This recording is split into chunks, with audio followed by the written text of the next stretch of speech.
tudo bem com vocês? Aqui é a professora Sônia e hoje teremos mais uma aula de língua portuguesa. Na aula de hoje, nós vamos falar sobre os verbos no modo imperativo. Lembrando que já foram vistos os modos indicativo e subjuntivo, ok? Então, hoje, sobre os verbos imperativos, nós devemos saber que eles são utilizados para dar ordens, para dar instruções ou fazer convites, certo? Vamos aprender um pouco mais sobre esse modo verbal? Peguem o livro na página 161 que vamos começar. Modo imperativo. Leia a receita abaixo. Bolo de chocolate.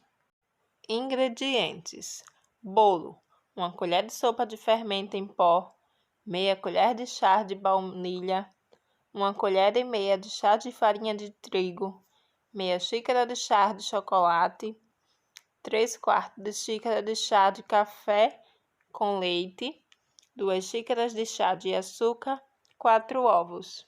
Creme de chocolate: 200 gramas de chocolate em barra, 2 colheres de sopa de licor de laranja, 4 colheres de sopa de açúcar, 2 colheres de sopa de água, 1 xícara de chá de creme de leite, meia xícara de chá de nozes moídas, 2 claras de ovo.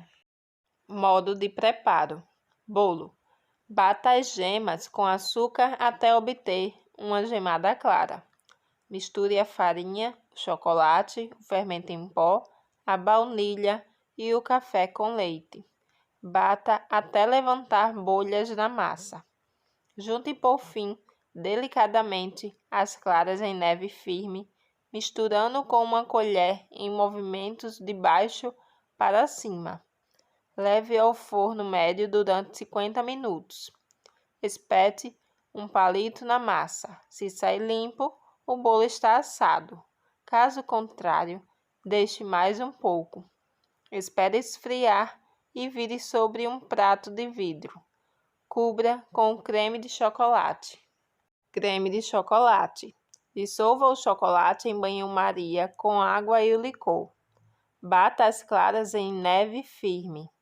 Coloque o açúcar e bata até obter um merengue espesso. Misture delicadamente o chocolate, incorporando-o bem. Adicione o creme de leite bem gelado. Corte o bolo ao meio, recheie-o e cubra com o creme de chocolate. Polvilhe com as nozes moídas e leve à geladeira durante 4 horas antes de servir. Na página seguinte, temos 4 questões a respeito do texto anterior. A primeira questão diz o seguinte: podemos classificar esse texto como um exemplo de que gênero? Então, o gênero que podemos perceber no texto anterior é a receita. Segunda questão: o texto se divide em 2 partes. Qual a função de cada uma delas? Então, o texto, a primeira função é apresentar os ingredientes e a segunda, ensinar a preparar. Terceira, observe os verbos destacados em negrito. A quem eles se dirigem?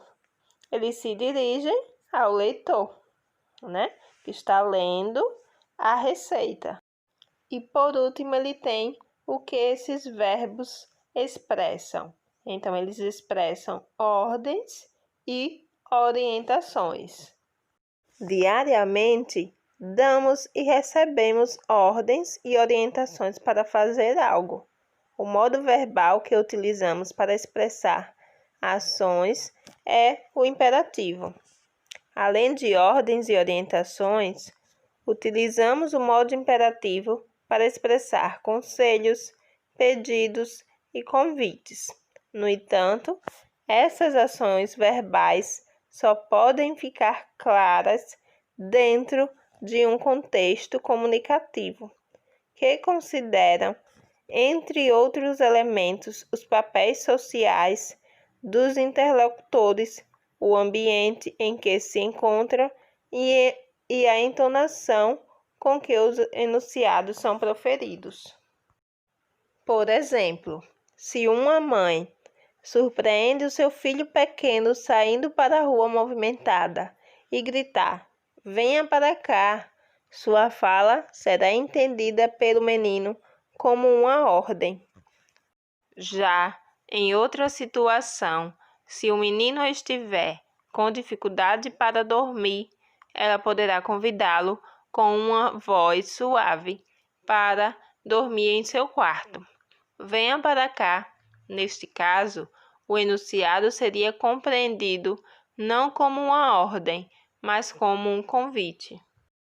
Assim, é preciso ter atenção para o fato de que o imperativo é caracterizado pela desinência verbal, não pelo sentido global dos enunciados.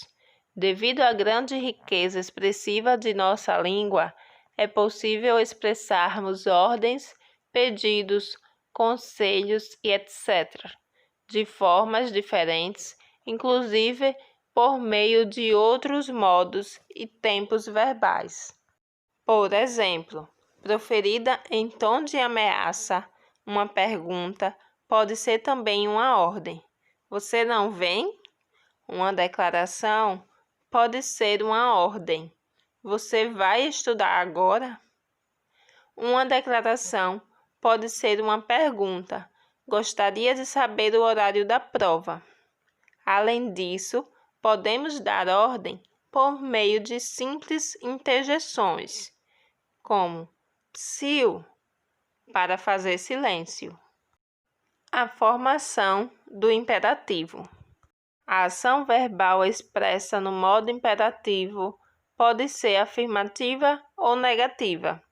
Como no imperativo, quem fala se dirige diretamente a alguém, o verbo só pode ser flexionado considerando a pessoa com quem se fala.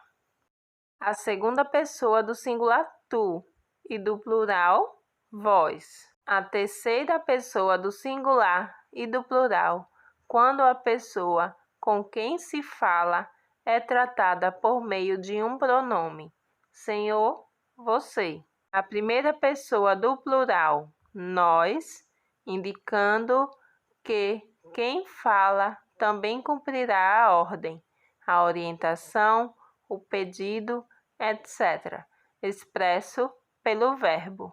No imperativo afirmativo, a segunda pessoa do singular, tu, e a segunda pessoa do plural, vós, tem origem na segunda pessoa do presente do indicativo, singular e plural, sem o S.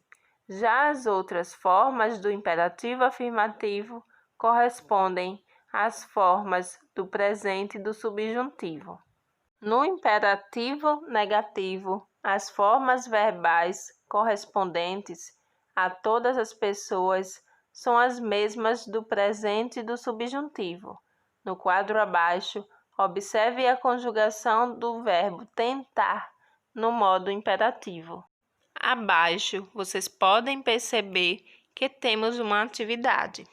A atividade é de prática linguística, que vai da página 163 à página 168. Então, façam esta atividade que em breve corrigiremos. Marquem com marcador de texto também no conteúdo que acabamos de ler tudo que vocês acharem importante. Também, se tiverem alguma dúvida em relação ao assunto, anotem no caderno que, em uma próxima aula, durante a correção, tiraremos todas as dúvidas. Até a próxima aula. Tchau, tchau!